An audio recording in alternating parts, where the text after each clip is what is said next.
Hi there, Gemini. Welcome to your end of January 2024 General Tarot Update. It's Raina here.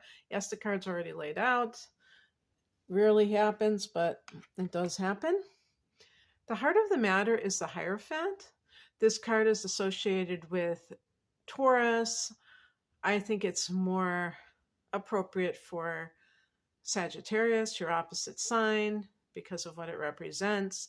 This can represent the spiritual versus the material, but it's also a card of tradition, so it can be marriage, conforming, maybe sometimes conforming a little bit too readily when it comes to something rather than kind of standing back and being your own person. But I'm just going to keep going because that will give me more clarity. The past position is the Ace of Pentacles, so this can be a new job. This can be a new stabilizing situation. So marriage could certainly be a part of that. And so why would there be a dilemma? Well, Gemini is not a sign that is just craving stability. Of course, you're right next to Taurus, so some of you may be more like Taurus in terms of that mindset. You might have Mercury in Taurus, you might have Mars in Taurus, you might have these influences that make you more wanting stability, whatever that means. But a lot of you love variety, change, those kinds of things. And you're not going to be particularly in need of any guarantees when it comes to life. So it might be a situation. I always think of the Hierophant as a corporate type of a job where you have to conform to a system. And the Ace of Pentacles, I mean, if this is a recent job and maybe at first you even celebrated it and then you realized it just isn't you. And it's interesting too, because the higher message is the Ten of Wands. This is one of my books, my tarot books calls it the burdens of success. So the person may have like what do you call it? Like a promotion or something like that, but then they have more responsibility. So, or they have to work longer hours, or they have to work harder. They have more on their shoulders.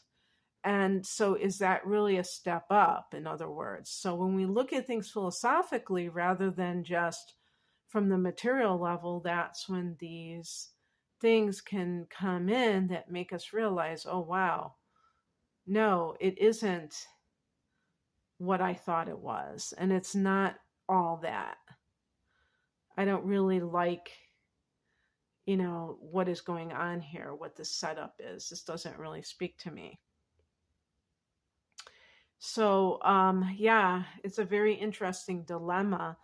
Also with relationships, marriage, that can be a sore subject too with Gemini, because you are very freedom loving. You don't want to be tied down because you are, I was going to say you're literally this whirling dervish.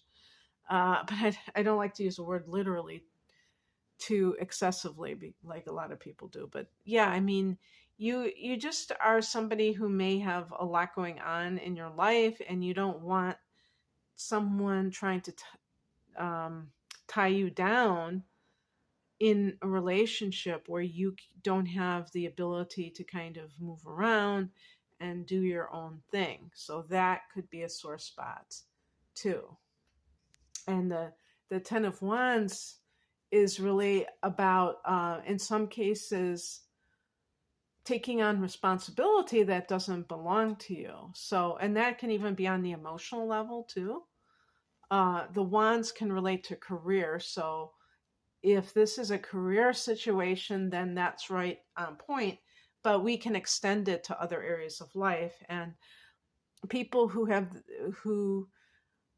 are like the Ten of Wands. Sometimes they're carrying the burden for someone else that that person should be doing for themselves. That there's no reason why that other person can't be doing whatever it is and kind of pulling their own weight. Okay, let's...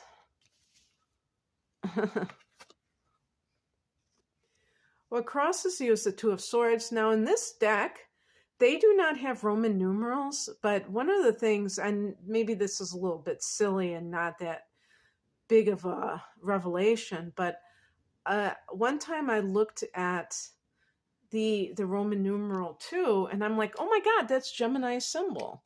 Well, Gemini is a sign of the twins, and it's a double sign, so I'm sure it's not completely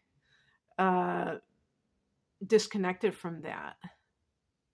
So, or unconnected, or not connected from that. It's probably totally connected to that. And one of the things about Gemini that I found out not too long ago is that Gemini is an indecisive sign.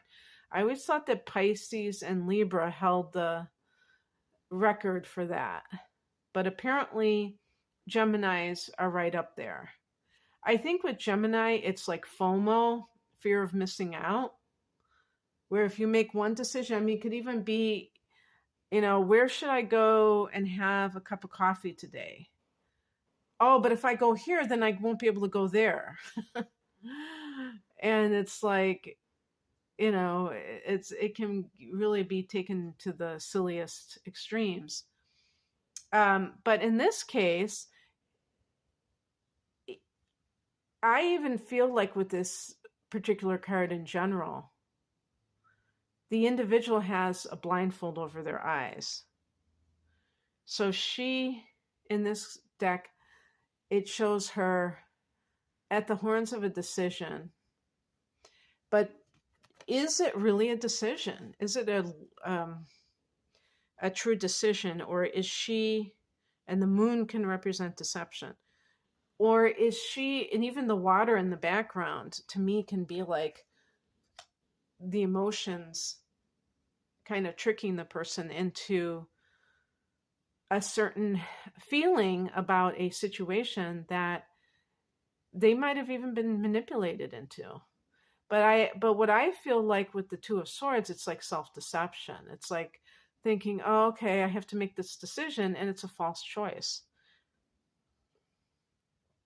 Like deciding between two people and really not being that enthused with either one of them. That's a false choice because if you really want love, you have to find somebody who really matches that.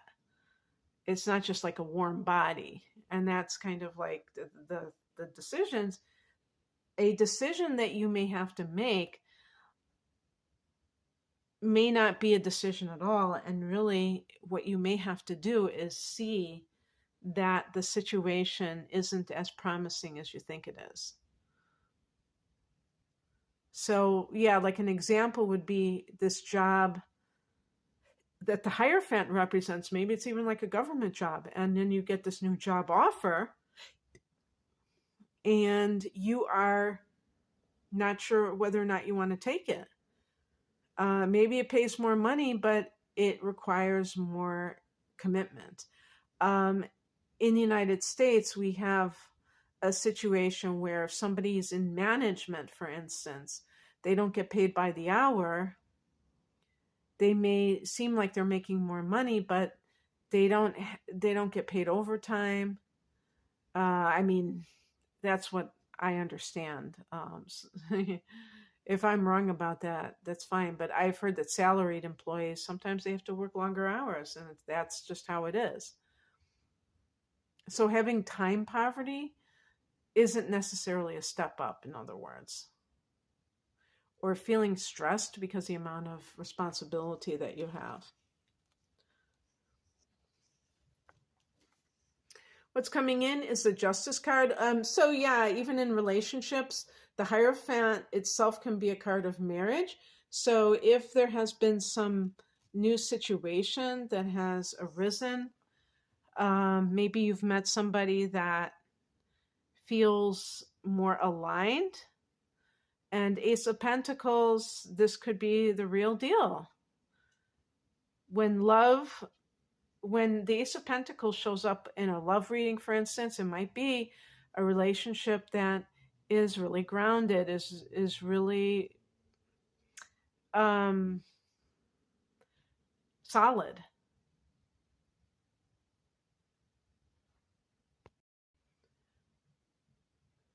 Perhaps some of you are deciding whether or not to go through with a divorce. The Justice card would seem to suggest that you're at the very least debating it in your mind. But again, you may be torn by that decision. And the outcome card, which is why I picked an additional card, is the Seven of Cups. And this can be like choices that you have to make, but look at some of those choices. Snake, tornado. They're showing like that not all choices are equal, not all outcomes are equal. So being very careful about the choices that you make to make sure that you're choosing wisely, but also I would say with this particular card, it can be about wishful thinking. It can be about unrealistic notions. So and that card is connected to Neptune, and I picked a card that's also connected to Neptune or Pisces. The Hanged One in this woke deck of mine, which I'm really warming up to this deck. I don't know how many of you are familiar with it. I think it's a pretty common one these days. Which, I guess it's just called Witch Tarot. I thought it was called something else. Witches Tarot. It's called Witch Tarot. But I thought they were all females on the pictures, but it seems like there are a few males. I don't know. But anyway, that's why they don't say hangman, because that would be toxic masculinity, of course. But anyway, I do like that it's faithful to Rider's Waite, and I like the kind of modern clothing and things like that. I think it's really clever. By the way, this is an extra card that came with it, which is pretty hilarious. And she's looking at her cell phone. You know, the drawing of some of these women, it reminds me of like Nancy Drew, from anybody who grew up. I'm talking about the more vintage Nancy Drew, like 50s, maybe 40s. Those updated illustrations. But anyway, the Hangman, I'm going to just call it what we're used to, is the Hangman is a card that, I thought for a second, I know it's like, it's 12, but I saw those two Roman numerals and I was talking about Gemini symbol. But this is a card that is connected to Neptune, and it can be, one of my tarot books, they call it a useless sacrifice, meaning that someone is they're putting somebody else first, but it really isn't helping anyone. You know what I mean? And again, with the Seven of Cups, this may be kind of a diluted decision, that the person is doing it thinking that they're doing something good when really maybe they're prolonging the agony.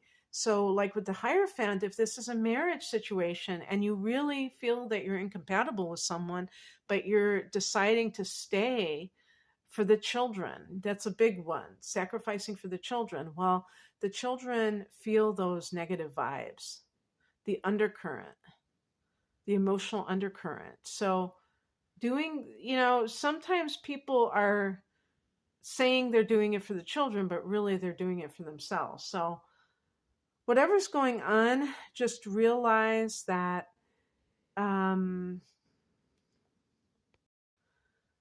you are someone who is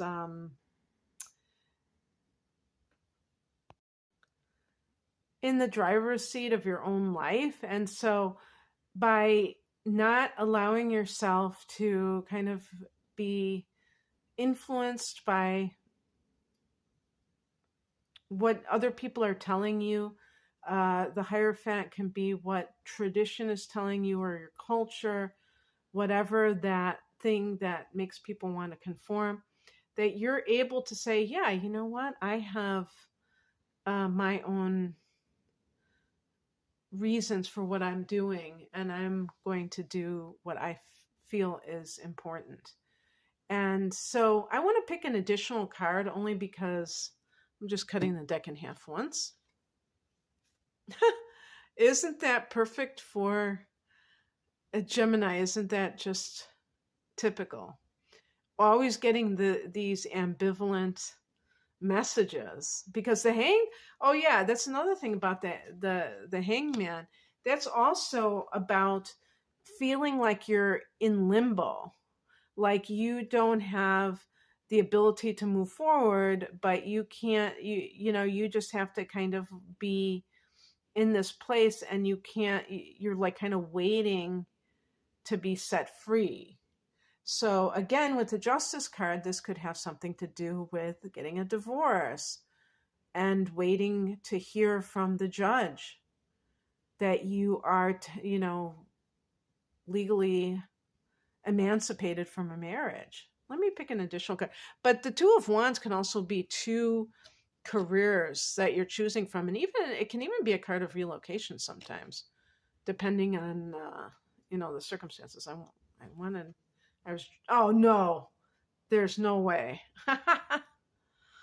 Well, I'm going to leave it here because I want to tell you something.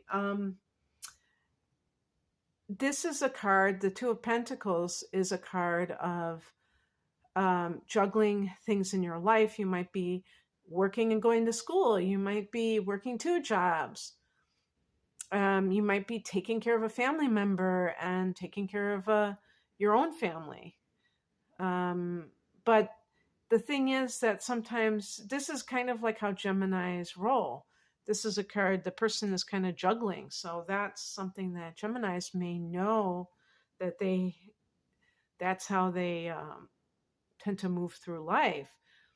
But how I feel about this is that I'm getting the twos over and over again. So maybe what it's saying is, don't think that you have to choose between two things. Now, of course, if you're involved in a relationship with two different people, I'm not extending it to that. I'm talking about like if you're like torn between two career paths, maybe you can incorporate both of them into your life. One as a private business and one you're doing as a day job. Who knows? Rather than picking and choosing. But that is too funny. But like learning how to live with the ambivalence that you may be experiencing, because the Hangman, this could just be like a brief, plateau in your life where they feel like they're just kind of, I was going to say hanging in the balance, but I meant that they're just kind of like you're waiting in the wings to step out on stage. And, come to think of it astrologically, when Jupiter goes into your sign, that might be the time. Now you have Jupiter in the 12th house. And maybe it is helping you from a very obscure position. Maybe you're being blessed in very unrealized ways, but it could still be a protection. It could still be something until you're ready to make your debut, because all of these things are cycles. When you have a planet going in the 12th house and that goes back into the first house and it's in your sign, then you can say, yes, I'm starting a new cycle and I am expanding my territory and my outlook and all of that good stuff. All right, Gemini, that's what I have for you. I hope that this resonated. If you would like a private reading, the link is below. Take care. Bye.